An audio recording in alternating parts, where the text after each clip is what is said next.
Prince Harry's book tour left Americans more likely to disapprove of him and Meghan Markle than support them, as a once strong brand built around compassion and leadership appeared to disintegrate on multiple fronts.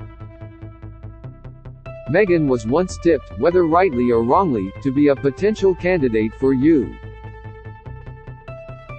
president, and as a couple they were discussed in the same breath as Michelle and Barack Obama. As Britain mourned Queen Elizabeth II in September 2022, even serial critic Piers Morgan expressed sympathy for Prince Harry, stripped of the right to wear the military uniform that symbolized his 2 tours of Afghanistan. Harry and Meghan began December on the cusp of an unprecedented opportunity to speak directly to their audience through a 6-hour Netflix documentary and the Prince's 410-page book Spare, released on January 10. The day before the streaming platform dropped the first part of docu-series Harry-Meghan, the couple cemented their leadership credentials by picking up a Ripple of Hope Award from Robert F. Kennedy Human Rights. Yet fast forward a little more than a month and Harry and Meghan have sunk into negative numbers in U.S. opinion polling, and nearly half the country would support them being stripped of their royal titles. So how did it happen? Prince Harry's Freudian frostbite story. The royal reporting world was braced for Harry to throw hand grenades at his family, and certainly at the media, but what no one was ready for was how much focus would fall on his penis. The reason was a segment in his book in which he described how he had applied Princess Diana's favored Elizabeth Arden lip cream to his frostbitten South Pole, which was bizarre enough that some needed reassurance it was not fake. Clips of Harry's audiobook narration of this moment, complete with the detail that his mother's memory wafted back to him, went viral on social media, with one Twitter user describing it as a Freudian nightmare. The prince may live to regret narrating the audiobook himself. Edward Coram James, chief executive of PR agency Go Up, told Newsweek, "You need to look at what it is about the royal family that people love or that makes them what they are. The underlying attribute is respect. If you remove that and you take that away, then you're left with nothing really. At that point Harry just becomes like a reality TV star. In oversharing, all of a sudden the respect and admiration he had across the world for being essentially a war hero and a royal is gone, and he has managed to unfortunately make himself a laughing stock. The question is, can he win back that respect and that sense of quiet dignity, because that is the only way he can rehabilitate his image. I think that some of the damage is pretty irreparable, because he has now put it out there and he will be forever associated with Elizabeth Arden cream. What is particularly striking is that he perhaps should have known just how ill-advised this anecdote was from his own exposure to some of the most sophisticated political operators on the planet, not least of which Barack Obama. Harry, who has, at points at least, been close to the Obamas, once interviewed the former president during a guest editorship of highbrow UK station BBC Radio 4. He conducted a perfectly serious and sophisticated interview with Obama in December 2017 before asking him, during a round of quick-fire questions, boxers or briefs. "Sorry," the former leader of the free world replied, "we don't answer those questions." There is a reason why Obama shut down that discussion, and it is because it would have trivialized the serious brand he has built and undermined the sophisticated tone of his existing relationship with the public. Barack Obama is, for what it's worth, the second most popular public figure in Britain, ahead of every UK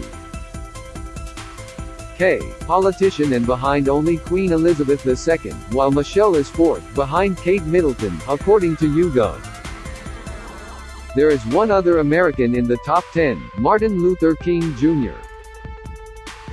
In light of that moment, it is very difficult to believe Obama would ever have shared a story equivalent to the one about Harry's experience with frostbite.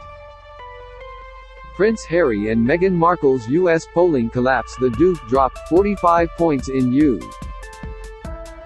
public opinion from +38 down to -7, while the Duchess dropped from +23 down to -13 between December 5 and January 16, according to exclusive polling for Newsweek by Redfield Wilton.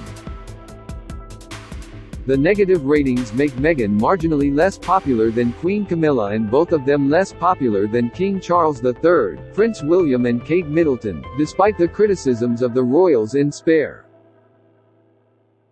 The more Prince Harry and Meghan Markle say, the less Americans like them. Read more. The more Prince Harry and Meghan Markle say, the less Americans like them. Over the same time frame, there has been a significant swing in the U.S. view on Harry and Meghan's titles, with 45% now supporting them being stripped of their titles and 26% opposed. This contrasts with December 5, when 43% said they should keep the titles and 27% said they should lose them. Meanwhile, almost half of Americans, 44%, said it was wrong for Harry to include private family conversations in Spare, compared to 26% who said he was right. Prince Harry, racism and the royal family. Another moment that sparked debate in Britain and criticism from quarters that are normally supportive of the couple came when Harry said in promotional interviews that he and Meghan had not accused the royal family of racism. One of the most famous moments from their Oprah Winfrey interview in March 2021 came when Meghan accused an unnamed royal family members of having concerns and conversations about how dark her unborn child's skin might be. Oprah appeared visibly shocked and said, "What, and who is having that conversation with you?" However, when it was suggested to Harry in an ITV interview that he had accused the royals of racism, he replied, "No, I didn't." The British press said that, "Did Meghan ever mention that they're racist?" He suggested that instead it may have been unconscious bias and that the two were different. However, at least some anti-racism campaigners in Britain disagreed. Among them, author Shola Mose Shogbamimu, who had defended Harry and Meghan on numerous occasions, including in interviews for Newsweek, wrote on Twitter, "Prince Harry, you're wrong. There's zero difference between racist, conscious, unconscious bias racism.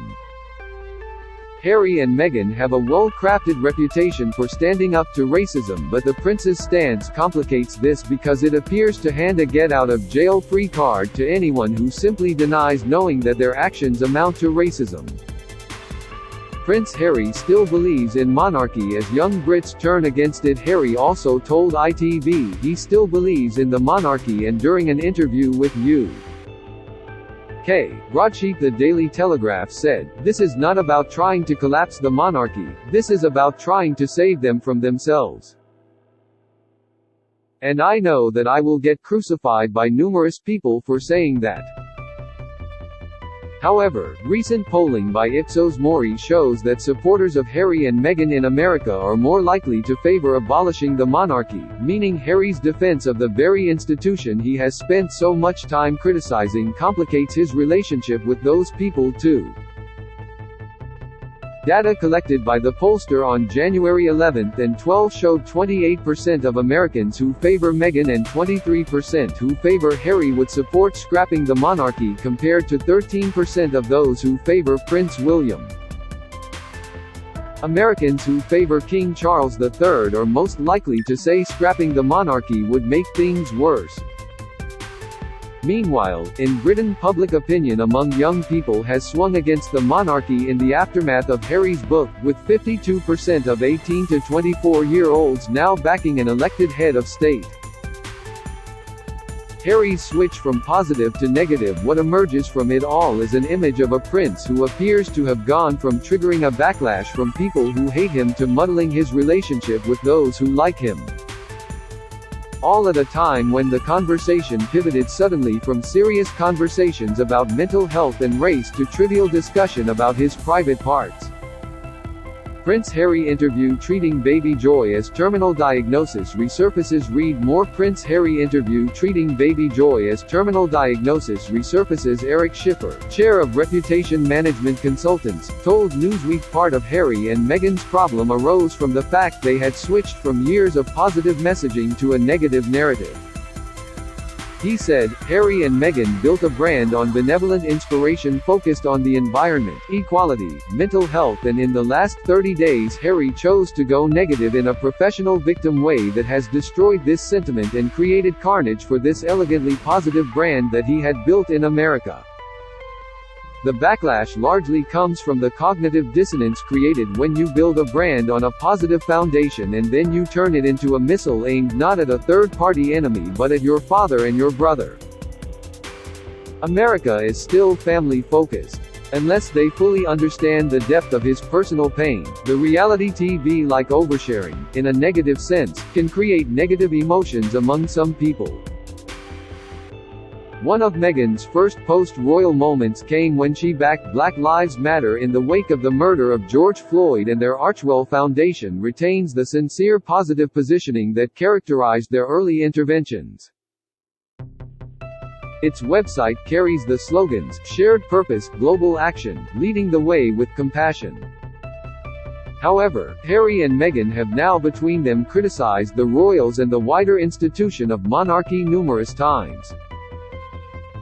At the same time, Spare is full of far more trivial complaints, including that William and Kate switched the name cards around on the table at Harry and Meghan's royal wedding.